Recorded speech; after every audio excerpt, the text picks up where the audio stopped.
तो आज का लेक्चर है रिवीजन के नाम। जी हाँ, तो जो भी पिछले अब बेसिक आइडियाज़ है या बेसिक कॉन्सेप्ट्स है उसमें रिवीजन के नाम पे अगर मैं देखूं तो एनसीईआरटी यानी कि आपकी फाउंडेशन ले करना बहुत ज़्यादा ज़रूरी है। तो कुछ ऐसे ही कॉन्सेप्ट्स जो कि अब नए बच्चे हमारे साथ जुड़े हैं उनके लिए काइंड ऑफ रिवीजन हो जाएगा। कुछ ऐसे इंपॉर्टेंट सब्जेक्ट्स जिनको आज तक हमने इतना ज़्यादा नहीं पढ़ा, बीट जैसे हिस्ट्री की बात कर रहे हैं हम, है ना, उन सभी को लेकर या इंपॉर्टेंट जितने भी टॉपिक्स मुझे लगते हैं कि आपको एग्जाम में किसी तरह से हेल्प कर सकते हैं उसकी रिविजन आज हम करेंगे। एंड ये रिविजन होगी solely based on the questions from the NCERT. तो आज हम 10 क्वेश्चंस डिस्कस करने वाले हैं जो कि एनसीईआरटी बेस्ड होंगे, जो आपके लिए रिवीजन का काम भी करेंगे एंड इंपॉर्टेंट चीजें जो है वो एड ऑन भी करेंगे यहाँ पर। ठीक है, तो काइंड ऑफ टेस्ट आपका ये है आज के लिए। तो कोई न्यूज आज हम कवर नहीं करने वाले हैं, सिर्फ और सिर्फ आज रिविजन का डे है। ठीक है, based on what that you wanted me to do. आप मुझे चाहते थे कि रिविजन के लिए मैं कुछ कराऊं, तो रिविजन भी अब हम करेंगे, साथ के साथ आगे एक्स्ट्रा ऐसे ही लेक्चर्स को हम लेते रहेंगे ताकि आपकी रिविजन भी हो सके, वैल्यू एडिशन भी हो सके, जिसमें सिर्फ और सिर्फ सवाल यहाँ पर डिस्कस हो रहे हैं। टू बिगिन विद, सबसे पहला आपका क्वेश्चन जो है वो अब 1 नवंबर 2025 के लिए वो यही है कि which of the following is correctly related to project tiger. It was started in 1973, started in 1979, started in 1984, launched for management of tiger habitats, started in 1994. Choose the correct answer from the options given below. हम already tiger reserves को लेकर, project tiger को लेकर, project चीता को लेकर ये सारी चीज़ें डिस्कस कर चुके हैं। तो आपका आंसर यहाँ पर पुराने स्टूडेंट्स का गलत नहीं होना चाहिए, बट अगर आप फिर भी यहाँ पर गलत करते हो तो मैं आपको बता देती हूँ करेक्ट आंसर है आपका ऑप्शन नंबर डी, कि प्रोजेक्ट टाइगर जो है एक वाइल्ड लाइफ कॉन्जर्वेशन मूवमेंट था जो कि इंडिया में स्पेसिफिकली एंडेंजर्ड टाइगर स्पीशीज के लिए लॉन्च किया गया था 1973 में, ministry of environment, forest and climate change, जो कि गवर्नमेंट ऑफ इंडिया के अंडर यहाँ पर है। तो 2025 के अंडर अगर हम देखें तो 58 प्रोटेक्टेड एरियाज हैं। तो एक और इंपॉर्टेंट इन्फॉर्मेशन या न्यूज़ में आपको यहाँ पर न्यूज़ भी क्या इन्फॉर्मेशन देना चाहती हूँ कि 3 एरियाज होते हैं हम जब टाइगर रिजर्व्स की बात कर रहे हैं। एक हमारा कोर एरिया होता है जो बिल्कुल सेंटर में लाई करता है, एक हमारा बफर एरिया होता है, ठीक है। उसके अलावा अब जो तीसरा एरिया आता है that is your transitional zone. ठीक है, तो अगर आपको क्वेश्चन कल को पूछ लेना ट्रांजिशनल जोन को लेकर कुछ भी, तो यहाँ पर गलती मत करके आना। बफर एरिया जनरली हम कंसिडर करते हैं कि वो सबसे आउटर मोस्ट एरिया होता है, ऐसा नहीं होता। टाइगर रिजर्व्स के केसेस में हमारे पास 3 तरह के एरिया होते हैं, जिसमें कोर एरिया, उसके बाद बफर एरिया, बफर एरिया के बाद ट्रांजिशनल एरिया आता है। ठीक है, तो ये 3 तरह के एरियाज कवर होते हैं। Then arrange the phases of logistics population growth from starting from first to last, यानी कि सबसे पहले कौन सी पॉपुलेशन का फेज आता है अप टू लास्ट, जो कि अब हम लॉजिस्टिक्स के बेसिस पे पॉपुलेशन को देखें तो किस तरीके से वो ग्रो करती है। तो आपके एनवायरनमेंट का ही ये पार्ट है जब पे हम स्पीशीज या उनकी पॉपुलेशन से रिलेटेड क्वेश्चंस को देखते हैं। अगेन ये आपका एनसीईआरटी का पार्ट है, तो जो आपने शायद ये चीज़ें इग्नोर कर दी होंगी, आपको पता ही नहीं होगा। Plateau phase, exponential phase, positive acceleration phase, lag phase या negative acceleration phase. The correct answer to this is option number C. ठीक है, ऑप्शन नंबर सी के अकॉर्डिंगली, चलो यहाँ पर आपको मैं ऑप्शंस के अकॉर्डिंगली समझाती हूँ। एक बेसिक सी आइडिया सोचो कि पॉपुलेशन की यहाँ पे लॉजिस्टिक्स के बेसिस पे हम डेवलपमेंट की बात करते हैं। लॉजिस्टिक्स यानी कि अवेलेबिलिटी ऑफ रिसोर्सेज। ठीक है, लॉजिस्टिक्स को हम देखते ही देखते हैं कि कहाँ पे हमें हेल्थ केयर फैसिलिटीज़ बेटर मिल रही है, एजुकेशन बेटर मिल रही है, उसी तरीके से पॉपुलेशन की ग्रोथ होगी। या स्पीशीज़ के केसेस में अगर आप देखो कि किस तरीके से कौन से ऐसे फैक्टर्स हैं जो वहाँ पर जो स्पीशीज़ हैं, इवन कि एंट की कॉलोनीज़ हैं वहाँ पे क्यों बनती हैं, इवन टाइगर्स हैं वो माइग्रेट क्यों कर रहे हैं एक पर्टिकुलर रीजन के अंदर, है ना। ये माइग्रेटरी बर्ड्स जो हैं वो एक स्पेसिफिक हाईवेज़ को, जैसे कि हम एशियन फ्लाई हाईवे बोलते हैं, जिसको फ्लाईवे बोलते हैं ऑल टुगेदर, उसको हम क्यों फॉलो कर रहे हैं, उसके पीछे का रीज़न क्या है, या पॉपुलेशन जो है ग्रोथ क्यों करती है एक पर्टिकुलर एरिया के अंदर। लिमिटिंग फैक्टर्स को देखा जाता है, किस किस चीज़ों की कमी है, अबंडेंस में रिसोर्सेज है तो उसी के अकॉर्डिंगली स्पीशीज वहाँ पर ग्रो करेंगी। बेसिक आइडिया बराबर बात है, समझ में अभी अब तक आपको आ गई होगी। देन सबसे पहले आप देखोगे कि पॉपुलेशन जब यहाँ पर एक जगह पर सेटल होना शुरू करती है, धीरे धीरे करके पॉपुलेशन बढ़ना शुरू होती है, उसको हम क्या बोलते हैं कि पॉजिटिवली हमारी जो पॉपुलेशन है वो बढ़ रही है। दैट मीन्स कि आपकी पॉजिटिव एक्सेलरेशन का फेज आ गया। ठीक है, उसके बाद लैग फेज आता है। लैग फेज का मतलब कि वो जो हम रिसोर्सेज है उसको अत्यंत यूज़ करते जाते हैं। ठीक है, अब अत्यंत यूज़ करने के बाद हमें धीरे धीरे रियलाइज़ होता है कि ये तो कम है। ठीक है, अब आप वर्ल्ड के कॉन्टेक्स्ट में भी देखो, एकदम से इंडस्ट्रियल रेवोल्यूशन आता है, धीरे धीरे करके हमें लगता है कि हम तो बिल्कुल खत्म कर देंगे सब कुछ, तो सस्टेनेबल डेवलपमेंट, क्लाइमेट चेंज, सारे की सारी चीज़ें जो है हमारे नज़र में आने लग गई। ठीक है, कि हम बोलते हैं कि फॉसिल फ्यूल्स वो भी तो लिमिटेड है। तो एक तरह से क्या हुआ, लैग आ गया, लैग आ गया उस चीज़ के अंदर। ठीक है, तो धीरे से पॉपुलेशन अगर आप देखोगे स्लाइटली कम ग्रो करना शुरू करेगी। ठीक है, ग्रो करेगी बट उतने ज़्यादा एक्सेलरेशन के साथ ग्रो नहीं करेगी। उसके बाद एक प्लेटो फेज आना शुरू हो जाएगा। प्लेटो फेज यानी कि लोग बोलेंगे बहुत टाइम तक, जैसे वर्ल्ड के कॉन्टेक्स्ट में कि क्लाइमेट चेंज है कि पॉपुलेशन जो है कंट्रोल करके चलिए, अभी हमारे पास इतने रिसोर्सेज अवेलेबल नहीं है। अब जैसे वही है ना कि घर पे अगर बहुत अंधा पैसा पड़ा हुआ है, आप एकदम से खर्चना शुरू करोगे, पर धीरे धीरे आपको लगेगा कि वो पैसा खत्म हो रहा है, धीरे धीरे क्या करोगे, आप उसको कम खर्चना शुरू करोगे, फिर उसके बाद आप थोड़ा सा स्टैग्नेंट, अपना हाथ जितना आपका खुला था उसको कम करते करते करते धीरे धीरे आप एक पर्टिकुलर अपना खर्चा या बजट बना के चलना शुरू करोगे। ठीक है, तो उसके बाद आप क्या करते हो कि हम एक्सपोनेंशियल फेज पे आ जाते हैं। हमें लगता है कि अच्छा ठीक है, यहाँ तक अभी जो हमने अचीव कर लिया, इवन कि अगर हमारे पास फॉसिल फ्यूल्स तो रिसोर्सेज जो है वो लिमिटेड ही हैं, बट उसके बाद अगर हम उसको वापस से ऑल्टरनेटिव्स ढूंढने की कोशिश कर रहे हैं, हम रिन्यूएबल एनर्जी को ढूंढते हैं, जियोथर्मल एनर्जी देखते हैं, जो कि अब एक तरह से रिपीटेडली आती रहेगी, ये तो बंद नहीं होगा कभी भी। हम धीरे धीरे करके क्या करते हैं, पॉपुलेशन हमारी फिर से ग्रो करनी शुरू कर जाती है। उसके बाद ये प्लेटो फेज के बाद अब जो हमने सारी चीज़ यहाँ पर देख ली, उसके बाद क्या होता है, ड्रास्टिकली पॉपुलेशन जो है वो गिरना शुरू हो जाती है। तो इसी तरीके से लॉजिस्टिक्स में सब कुछ आपके पास अवेलेबल होने के बाद भी जब नेचर रीसेट करती है पूरे प्रोसेस को, तो सडनली जैसे हम बात करते हैं आइस एज की, अभी भी तो एक आइस एज से, इवन कि हम ऐसे अर्थ के खत्म होने वाले फिनोमेना से ही तो डर रहे हैं कि क्लाइमेट चेंज जो है वो अर्थ को ही डिसॉल्व कर देगा, क्योंकि पोल्यूशन लेवल ही इतना ज़्यादा है, ग्लोबल वार्मिंग लेवल ही इतना ज़्यादा है। तो नेगेटिव एक्सेलरेशन फेज जो है वो एक्चुअली में हो रहा है, क्योंकि कोविड-19 जैसी जो हम बीमारियां देख रहे हैं, इवन कि हमारे जो ग्लेशियर्स हैं जब वो मेल्ट हो रहे हैं, ठीक है, अल्बीडो लेवल है कम हो गया है, ग्लेशियर्स मेल्ट हो रहे हैं, मतलब जो कि अब डोमिनेंट बैक्टीरियाज वायरसेस थे वो रीएक्टिवेट होने के चांसेस है, तो वो नेगेटिव एक्सेलरेशन ही तो लेकर आएंगे, क्योंकि हम कभी ससेप्टेबल तो हुए नहीं उन वायरसेस को लेकर, या उन वायरसेस के साथ हम ससेप्टेबल तो हुए हैं, बट अगर आप देखें तो हमारे पास उनका मे बी कोई भी ऐसा इलाज ना हो इस टाइम पे, या कोई वो परमानेंट डैमेज हमें दे जाए। ठीक है, तो इसी के बेसिस पे अगर आप देखो तो अब जो प्रोसेसेस है वो ऐसे ही चलते हैं। करेक्ट आंसर आपका ऑप्शन नंबर सी यहाँ पर बनता है। देन आपको ये इमेज दिख रही होगी, लैग फेज दिख रहा है, acceleration, inflection point, D acceleration, steady state, उसके बाद धीरे धीरे ग्रोथ जो है वो कम होना शुरू हो जाती है। Then identify the correct statement in the context of circular flow of income in a two sector economy. Two sector economy discuss करेंगे, क्वेश्चन देखते हैं पहले। The household receives factor services from firms, the household invest while firm saves, firms produce goods and services, household supplies factor services to the government। पहली चीज, correct answer आपके accordingly यहाँ पर क्या होना चाहिए?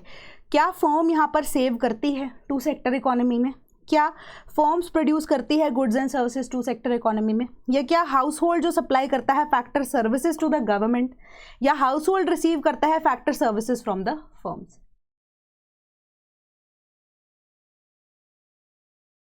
करेक्ट स्टेटमेंट के basis पे अगर हम देखें तो टू सेक्टर इकोनॉमी का मतलब यही होता है कि दो सेक्टर्स हैं इकोनॉमी के अंदर, वही एग्जिस्ट कर रहे हैं। एक है आपका हाउस होल्ड सेक्टर, एक है आपका जो आप फर्म्स की बात कर रहे हैं या इंडस्ट्री की बात कर रहे हैं।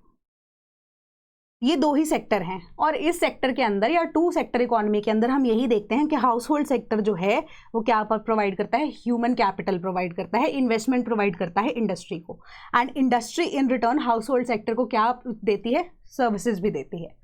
तो टू सेक्टर इकोनॉमी के अंदर ना ही गवर्नमेंट एग्जिस्ट करती है, ना ही टैक्सेस एग्जिस्ट करते हैं, ना ही कोई इंटरनेशनल गवर्नमेंट एग्जिस्ट करती है, ना इंपोर्ट एक्सपोर्ट एग्जिस्ट करता है, ना ही कोई सेविंग एग्जिस्ट करती है। तो कहने का मतलब कि हाउस होल्ड जो है वो रिसीव करता है फैक्टर सर्विसेज फ्रॉम फर्म्स। यहाँ पर नहीं होता है कि फर्म जो है रिसीव करती है factor services from house hold sector, not from the firms. ठीक है, कि हाउस होल्ड सेक्टर जो है वो रिसीव करता है factor services from the firm, ये गलत है। बल्कि अगर आप पेमेंट कर रहे हो किसी चीज़ की तो फैक्टर के लिए, उसी पेमेंट के लिए सर्विसेज तो हाउस होल्ड को देनी चाहिए ना। ठीक है, तो उसी वजह से फर्स्ट स्टेटमेंट हमारी इनकरेक्ट हो जाती है। एंड हाउस होल्ड जो है वो इन्वेस्ट करता है while the firm produces goods and services. House hold sector में सेकंड स्टेटमेंट आपकी जो है इन्वेस्टमेंट वाली है, फर्म उस पर सेव तो नहीं करती, सेविंग वाला पॉइंट तो कहीं पे है ही नहीं हमारा, है ना। सेकंड स्टेटमेंट इसलिए इनकरेक्ट हो जाती है। फोर्थ स्टेटमेंट देखो, हाउस होल्ड सप्लाईज, यहाँ पर गवर्नमेंट का तो कोई रोल ही नहीं है टू सेक्टर इकोनॉमी के अंदर, तो हमारा correct answer automatically option number C आ जाता है कि फर्म प्रोड्यूस करती है गुड्स एंड सर्विसेज को in return of the money जो कि प्रोवाइड की जाती है for the goods and services by the house hold sector. ठीक है, देन इकोनॉमी का ही नेक्स्ट क्वेश्चन है आपका, सिंपल क्वेश्चन है, choose the correct chronological order, जो कि आजकल पेपर में बहुत ज़्यादा फेमस हो चुके हैं, chronological sequence in ascending order, यानी कि earliest to the latest. Options क्या क्या हैं आपके पास, establishment of NABARD, fiscal responsibility and budget management act, third 5 year plan, nationalisation of RBI। तो करेक्ट ऑर्डर आपको यहाँ पर चूज करना है। Correct answer is option number D. ठीक है, अब ऑप्शन नंबर डी के बेसिस पे अगर हम देखें तो आरबीआई की अगर आप सबसे पहले बात करो, डी के बेसिस पे डी सबसे पहले आरबीआई आता है। ठीक है, 1935 के अंदर अगर आप देखोगे आरबीआई की स्टैब्लिशमेंट होती है। 51 के अंदर अगर आप देखोगे कि वो सेंट्रल बैंक के तौर पे यहाँ पर नियुक्त किया जाता है। एंड नेशनलाइजेशन का प्रोसेस जो है वो एक्चुअली में आरबीआई से ही शुरू होता है। ठीक है, तो नेशनलाइजेशन जो है एक्चुअली में 1949 के अंदर आरबीआई की गई थी। ठीक है, उसके बाद हमारा थर्ड 5 ईयर प्लान, जो अब प्लानिंग कमीशन बैठती थी पहले, 5 ईयर प्लान वो बनाती थी, राइट। तो फर्स्ट 5 ईयर प्लान अगर आपका 1951 से 56 से 55 के लिए बना है, तो सेकंड जो है आपका 66 से 70 के लिए बनेगा। ठीक है, सॉरी हाँ, उसी के अकॉर्डिंगली बनेगा, 70 नहीं 60 के लिए बनेगा। तो 61 से 66 के लिए आपके थर्ड ईयर प्लान बनेगा। ठीक है, तो उसी के अकॉर्डिंगली आप डेट निकाल सकते थे, हर 5 साल के लिए प्लान बनता था। उसके बाद नाबार्ड जो है स्पेसिफिकली इस्टेब्लिश किया गया रूरल डेवलपमेंट के लिए, रूरल जगहों पे बैंकिंग फैसिलिटीज़ प्रोवाइड करने के लिए, स्पेसिफिकली एग्रीकल्चर के प्रोसेस में। ठीक है, या एग्रीकल्चर में फार्मर्स को इनिशियल लेवल पे अगर लोन्स प्रोवाइड करने हैं, बैंकिंग सर्विसेज के साथ जोड़ना है। ठीक है, या मंडीज के लिए ईजिली आपको लोन का प्रोसेस प्रोवाइड करना है, या जो ज़मींदारी सिस्टम अब अबॉलिश किया गया था, है ना, तो वो लोन्स प्रोवाइड करने के लिए, इन्वेस्टमेंट प्रोवाइड करने के लिए नाबार्ड हेल्प कर रहा था। ठीक है, तो उसके बाद हमारे पास fiscal responsibility and budget management act आता है। इसका डायरेक्ट रिलेशन हमारे ग्लोबलाइजेशन के साथ है। ग्लोबलाइजेशन इंडिया में 1991 के बाद हुई थी। तो अब यहाँ पर long term macro economic stability को कैसे यहाँ पर रखना है, किस तरीके से हम फिस्कल इम्प्लीकेशंस को, या हमारे जो अब नेशनल लेवल पे हम पॉलिसीज़ को कैसे फ्रेम करते हैं कि इंटरनेशनल लेवल पे भी अगर कोई हमारे साथ यहाँ पर जुड़ना चाहता है बिजनेस के टर्म्स में भी, या हमारे जो नेशनल लेवल पे भी अगर आप देखो बिजनेस के टर्म्स में जो गवर्नमेंट है वो किस तरीके से अपनी फिस्कल पॉलिसी को लेकर चलती है। ठीक है, तो उसी तरीके से ये चीज़ें जो हैं वो चलती जा रही थी। FRBMA एक्ट जो है अकॉर्डिंगली यहाँ पर अब आप देखोगे कि वो लागू हुआ था in the year of 2003। Then next question is choose the correct statements regarding residential buildings at Mohenjodaro. IVC की यहाँ पे बात नहीं की जा रही है, ये सिर्फ और सिर्फ स्पेसिफिकली मोहनजोदारो की ही बात कर रहा है। ठीक है, क्वेश्चन का आप पहले असेंस या पूरी स्टेटमेंट अच्छे से पढ़ो। पहली स्टेटमेंट क्या कह रही है, main entrance gave a direct view of the interior of the courtyard. Second, courtyard with rooms on all sides. Third, no concept of staircase. Fourth, no windows were there in the walls along the ground level. Houses did not have their own bathroom. Choose the correct answer from the options given below.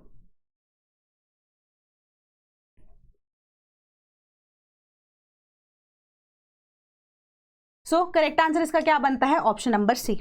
ठीक है, सी के accordingly अगर हम देखें तो B and D ये दोनों जो हैं करेक्ट हैं। यहाँ पर कैसे, मेन एंट्रेंस से एक्चुअली में डायरेक्ट व्यू नहीं मिलता था। मोहनजोदारो के जो लोग थे वो काफ़ी ज़्यादा यहाँ पर प्राइवेट आपको देखने को मिलेंगे। ठीक है, कि इंटीरियर जो है कोर्टयार्ड का डायरेक्ट एक्सेस वहाँ पर नहीं मिलता था। एक्चुअली में जो आपके हाउसेज हैं उसके सेंटर में कोर्टयार्ड होता था, इसके आसपास सारे के सारे रूम्स हुआ करते थे। एंड जो ग्राउंड फ्लोर पे जितने भी रूम्स थे ना, उसके अंदर किसी भी तरह की विंडोज़ जो है वो नहीं थी। ठीक है, अगर विंडोज़ नहीं थी मतलब फर्स्ट फ्लोर यहाँ पे एग्जिस्ट करेगा। फर्स्ट फ्लोर अगर एग्जिस्ट करेगा मतलब स्टेयरकेस का कॉन्सेप्ट तो ऑब्वियसली एग्जिस्ट करेगा ही। ठीक है, तो जो विंडोज़ हैं वो अब ग्राउंड फ्लोर पे, ग्राउंड लेवल पे नहीं थे। ठीक है, and houses did not have their own bathroom, obviously उनके खुद के बाथरूम यहाँ पर हुआ करते थे। थोड़े से हाउस के आप देखोगे कि एक्सटीरियर वाली साइड पर जाकर थे, but they use to exist. ठीक है, correct answer is option number C, जो कि अब हमारी बात कर रहा है ऑप्शन यानी कि स्टेटमेंट्स बी एंड डी को बिल्कुल करेक्ट यहाँ पर मार्क करता है। एंड ये सारी की सारी इन्फॉर्मेशन अगर मैं आपको बोलूँ तो ये हमारी NCERT से ही ली गई है, राइट। तो यहाँ पर रिमेन्स जो हैं वो स्टेयरकेस के to reach the second storey of the roof पाए भी गए हैं। एंड टोटल स्कॉलर्स ने एस्टिमेट किया है कि नंबर ऑफ वेल्स मोहनजोदारो में 700 हुआ करती थी। देन हिस्ट्री से ही आपको एक सिंपल सा क्वेश्चन अगेन महाजनपदास से लेकर आपको नाम 16 के 16 महाजनपदास का पता होना चाहिए। पहली स्टेटमेंट है आपकी Vajji, Magadha, Avanti, Banawali. Then Magadha, Kosala, Kuru and Panchala. Gandhara, Afghan, Magadha, Kosala. Matsya, Chola, Chera, Pandya. then Vatsa, Chedi, and then Gandhara and Avanti. Choose the correct answer from the options given below. Correct answer is option number D. ठीक है, डी के अकॉर्डिंगली अगर हम देखें हमारा D and A correct answer बनता है। ठीक है, दैट इज मत्स्य, चोला, चेरा और पांड्या। ठीक है, वज्जी, मगध, अवंती एंड बनावली। तो डी एंड ए जो है यहाँ पर हमारा करेक्ट आंसर है कि 16 महाजनपदास कौन से थे एंशंट हिस्ट्री के अंदर हमारे, काशी, कोसल, अंग, मगध, वज्जी, मल्ला, चेदी, वत्सा, कुरु, पंचाल, मत्स्य, सुरसेना, सक्का, अवंती, गंधारा और कंबोजा। तो अब इनमें से सबसे पावरफुल कौन सी थी? ठीक है, यहीं पे कहीं पे नाम लिखा हुआ है सेकंड या थर्ड लाइन के अंदर, ठीक है, हिंट ये दे रही हूँ, सबसे ज़्यादा पावरफुल कौन सी निकल के आई हमारे पास एंड में? महाजनपदा। एंड आपको एक चीज़ और यहाँ पर याद करनी है कि इन महाजनपदास का अभी के टाइम पे, पुराने टाइम पे क्या नाम हुआ करता था वो देखना है, प्लस इनकी कैपिटल सिटीज़ कौन सी हुआ करती थी। प्लीज़ इसके ऊपर प्लीज़ फोकस ज़रूर करना। देन अब पॉलिटिक्स से रिलेटेड क्वेश्चंस देखते हैं। Arrange the following events related to creation of new states in chronological order. बिल्कुल फेयरली सिंपल क्वेश्चन, बेसिक्स भी अगर आपके क्लियर नहीं है तो आप ये आंसर गलत करके आओगे। ठीक है, demarcation of boundaries of Jharkhand and Chhattisgarh, formation of Andhra on linguistic lines, creation of Himachal Pradesh on the basis of geographical zone, formation of Maharashtra and Gujarat, formation of Meghalaya. तो choose the correct answer from the options given below. तो यहाँ पे ना paper को आपको पूरा answer नहीं भी पता होता ना, पूरे साल नहीं भी पता कि कौन से साल में कौन सी स्टेट क्रिएट हुई है, तो आप लॉजिक थोड़ा सा लगाना शुरू करो।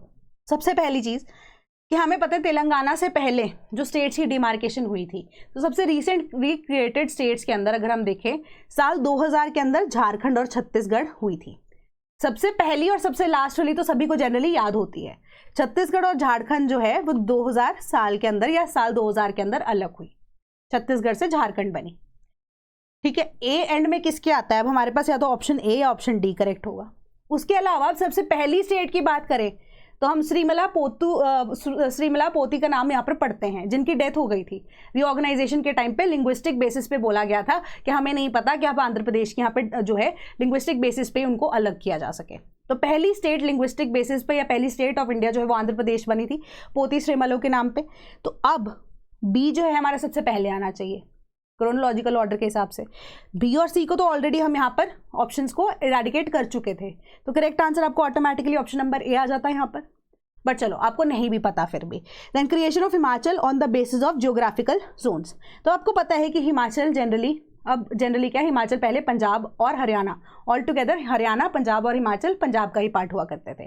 पंजाब एक डिफरेंट स्टेट हरियाणा से बनी 1966 के अंदर। सो अभी आज के डेट पे अगर हम देखें 1 नवंबर है, तो पंजाब एंड हरियाणा डे यहाँ पर ऑटोमेटिकली है भी। तो ज्योग्राफिकल बेसिस पे 1966 के अंदर ये पंजाब से अलग हो जाती है, पंजाब की खुद की यहाँ पर जो है अलग से स्टेट की गठन हो जाता है। तो अकॉर्डिंगली आपको ये डेट याद होगा। Then Maharashtra and Gujarat, one of the earliest states after, अगर आप देखो आंध्र प्रदेश, जिन्होंने ये चीज़ बोली कि हमें भी लिंग्विस्टिक बेसिस पे यहाँ पर क्या चाहिए, अलग अलग स्टेट्स चाहिए, क्योंकि Gujarat and Maharashtra all together एक सिंगल यूनिट हुआ करते थे, एक सिंगल स्टेट हुआ करते थे। बट अब Gujarati and Marathi speaking people के बीच में लिंग्विस्टिक बेसिस पे इश्यूज जो है वो क्रिएट होने शुरू हो गए। तो उसके बाद अगर आप देखोगे तो हम देख रहे हैं कि all together Gujarati and Marathi speaking people का 1960 के अंदर इशू क्रिएट होना शुरू हो गया। 66 में पंजाब जो है, हरियाणा और हिमाचल यहाँ पर बनना शुरू हुआ। देन उसके बाद 1972 में जो है मेघालय को असम से निकाल दिया गया 1972 के अंदर। ठीक है, तो आपकी उसी हिसाब से छत्तीसगढ़ एंड उत्तराखंड एंड झारखंड जो है 2000 साल के अंदर या साल 2000 के अंदर बने थे। करेक्ट आंसर ऑप्शन नंबर ए बनता है। देन आपकी सेकंड जो क्वेश्चन है पॉलिटी का, वो ये कहता है कि स्टेटमेंट 1 है कि second 5 year plan stressed on heavy industries. Second statement कह रही है कि a bulk of industries like electricity, railway, steel could be developed by the private sector. ये सेकंड 5 ईयर प्लान के कॉन्टेक्स्ट में आपको पूछा जा रहा है। Both statement 1 and 2 are correct, both statement 1 and 2 are incorrect. Statement 1 is correct but statement 2 is incorrect. Statement 1 is incorrect but statement 2 is correct. Correct answer is option number ए। ठीक है, first 5 year plan जो है वो आपका agriculture sector के साथ deal करता था। सेकेंड 5 ईयर प्लान जो है वो आपका इंडस्ट्रीज के साथ डील करता था।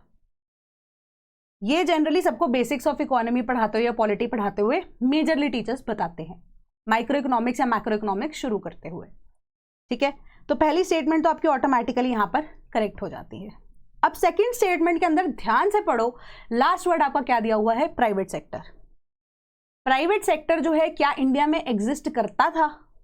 बिल्कुल करता था, बट आप देखो कि सेकेंड 5 ईयर प्लान के टाइम पे हमारी जो प्राइवेट सेक्टर है वो इतना ज़्यादा डेवलप तो था नहीं कि वो खुद से इंडस्ट्री शुरू कर सके। हमें पता है कि 1980s के टाइम तक भी अगर प्राइवेट सेक्टर एग्जिस्ट करता था तो वहाँ पे उनको लाइसेंसिंग जो है वो फेस करनी पड़ती थी, तो एक लिमिटेड लेवल तक ही वो ग्रो कर पाते थे। पब्लिक सेक्टर की इन्वॉल्वमेंट या पब्लिक सेक्टर अंडरटेकिंग जो है या सरकार जो है हेविली खर्चा किया करती थी। तो प्राइवेट सेक्टर की डेवलपमेंट से रेलवेज, स्टील, इलेक्ट्रिसिटी क्या बन सकती है? इलेक्ट्रिसिटी की तो प्राइवेटाइजेशन अभी से ही रिसेंटली 10-12 साल पहले शुरू हुई है कई कई जगहों पे। रेलवेज जो है उसको अभी तक पूरी तरीके से प्राइवेटाइज नहीं किया गया है। स्टील इंडस्ट्री जो है रिलेटिवली अगर आपको हो पहले प्राइवेटाइज हो चुकी काफी ज्यादा, डायरेक्टली भी प्राइवेटाइज नहीं हुई, प्राइवेट सेक्टर प्लेयर्स यहाँ पर एंटर हो चुके। सरकार अभी भी यहाँ पर स्टील इंडस्ट्री को इंडस्ट्रीज में यहाँ पे इन्वॉल्व करती है, तो सरकार की भी खुद से अभी कंपनीज हैं, बट प्राइवेट सेक्टर की इन्वॉल्वमेंट जो है या प्रॉपर तरीके से आप कह सकते हो कि मार्केट में वो उन्होंने 1991 में लिबरलाइजेशन के बाद ही शुरू किया है। तो यहाँ पे प्राइवेट सेक्टर नहीं, यहाँ पर पब्लिक सेक्टर आना चाहिए था। ठीक है, तो इसके पीछे का यही हमारा आंसर बनता है। Correct answer option number A है। देन ज्योग्राफी का क्वेश्चन देखते हैं। Arrange the following copper mines in north to south direction. I hope आपका पेपर का पैटर्न में जनरली आपको ऐसे क्वेश्चन पूछे जाते हैं। अलवर, भीलवाड़ा, खेतरी और Udaipur. Choose the correct answer from the options given below. तो ये चारों की चारों अगर आप देखोगे तो राजस्थान के साथ यहां पर डील करती हैं। The correct answer to this is option number D. Option D के हिसाब से आप देखो कि खेतरी सबसे पहले आएगा, followed by Alwar, then Bhilwara and then Udaipur. Right, hope ये आपको इजीली समझ में आया होगा। उसके अलावा ये मैप ऑल टुगेदर अगर आप देखोगे बहुत ज़्यादा इंपॉर्टेंट है। स्टार यानी कि कॉपर, बॉक्साइट के आप देखिए कि यहाँ पर बॉक्स आपके लिए छोटा सा बनाया हुआ है। ये साइट्स को आपको इजीली याद करना है, इजीली क्या रट्टा मारना है आपको कि मैप रिलेटेड क्वेश्चंस आपसे पूछे जा सकते हैं एंड पूछे गए भी हैं। ठीक है, स्टेट के साथ मैच करने के लिए आपको क्वेश्चंस कई बार आ जाते हैं।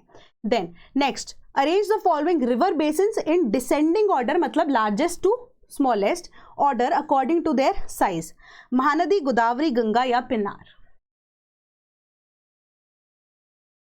सिंपल क्वेश्चन था। आपको पता है कि गंगा जो है बाय साइज भी अगर देखें मेजॉरिटी है, बहुत बड़ा साइज है हमारे पास। ठीक है, रिवर बेसिन के हिसाब से सी सबसे पहले आना चाहिए था। ठीक है, बी और सी एलिमिनेट कर दिए। देन आपको पता है कि गोदावरी है कैचमेंट एरिया के हिसाब से सबसे बड़ी, साइज उसका काफी बड़ा है, सेकंड लार्जेस्ट। तो सी के बाद आपका बी ऑप्शन आना चाहिए था। सी के बाद बी ऑप्शन अगर आपको यहाँ पर यानी कि सेकंड पोजीशंस तक चीजें पता हैं तो आप क्लियर यहाँ पर कर सकते थे, नहीं कर सकते थे। देन उसके बाद गोदावरी के बाद महानदी है। पेनार का तो हम one of the major rivers के कैचमेंट एरियाज या बाय साइज भी अगर हम देखें नहीं देख पाते ना, इतना एरिया, इतना नाम भी नहीं हमने सुना है। ठीक है, तो करेक्ट आंसर ऑटोमेटिकली हमारा ऑप्शन नंबर यहाँ पर डी बन जाता है। ठीक है, Mahanadi river basin 1,41,600 kilometres. Godavari की बात करें 3.1 million square kilometres. Then Ganga basin की बात करें तो around 10.8 million square kilometres. Pennar river की बात करें बेसिन की तो 55,213 स्क्वायर किलोमीटर्स का इसका एरिया बनता है। देन आज के क्वेश्चंस इतने ही थे। आई होप आपको जो चीज़ें हैं वो समझ में आई होंगी। टाइम एंड अगेन हम इन रिपीटेडली ये रिवीजन सेशंस को अब एक्टिवली कंडक्ट कराना शुरू करेंगे। सो इन केस अगर आपको बैच की कोई एनरोलमेंट या इंक्वायरी है तो हमारे पास ऑप्शनल्स के बैचेस एज वेल एज जो जीएस के बैचेस 2026 एंड 2027 के लिए अवेलेबल है। कोई भी डाउट है, कोर्स की इंक्वायरी है तो आप हमारे टोल फ्री नंबर 1800-890-3043 पे कॉल कर सकते हैं हमें, या sleepy.classes@gmail.com पे हमें ईमेल भी कर सकते हैं। वीडियो कैसे लगी वो कमेंट कर सकते हैं। क्या क्या चीज़ें आप नई अपडेशन यहाँ पर चाहते हैं वो हमें बता सकते हैं। अगर वो फिजिबल हुआ तो धीरे धीरे करके उसको भी इंक्लूड करना यहाँ पर शुरू करेंगे। यूपीपीसीएस का बैच भी बिल्कुल लाइव है। यहाँ पे आपका प्री एंड मेन्स का जीएस का पार्ट भी कवर किया जा रहा है, प्लस इंग्लिश एसए की जब हम बात कर रहे हैं वो कवर होगा। ठीक है, तो रिपीटेडली आपके टेस्ट भी होंगे, करंट अफेयर्स आपको प्रोवाइड किए जा रहे हैं। टेस्ट सीरीज जो है प्री एंड मेन्स दोनों की यहाँ पर अवेलेबल आपको करा दी गई है। इसी बैच के अंदर टेलीग्राम ग्रुप भी है, मेंटर्स के साथ कनेक्ट कर सकते हैं, फैकल्टीज के साथ भी आप कनेक्ट कर सकते हैं। All at a price of ₹19,999। कोई भी एक्टिव कूपन कोड या सेल्स टीम को कॉल करते हैं आप तो आपको 10% डिस्काउंट मिलेगा। एक स्पेशल डिस्काउंट ऑफर में अगर आपको बताऊं तो अगर आप ये न्यूज़ कोड लगाते हैं या इवन की सेल्स टीम से अगर बात करते हैं तो आपको डायरेक्टली 15% ऑफ मिल जाएगा। ठीक है, आई होप कुछ मीनिंगफुल आपकी जो प्रैक्टिसेस है या इवन की आपका पढ़ाई है उसके अंदर कुछ ऐड हुआ हो। सो अब जो आपके सैटरडे के न्यूज़पेपर से रिलेटेड न्यूज़ होंगी वो मंडे के साथ ही क्लब कर लेंगे। ऑल टुगेदर हम दोनों को यहाँ पर कवर कर लेंगे, थोड़ा सा लंबा सेशन में भी मंडे को ले लेंगे। ठीक है, so that is all from my side today. Thank you so much.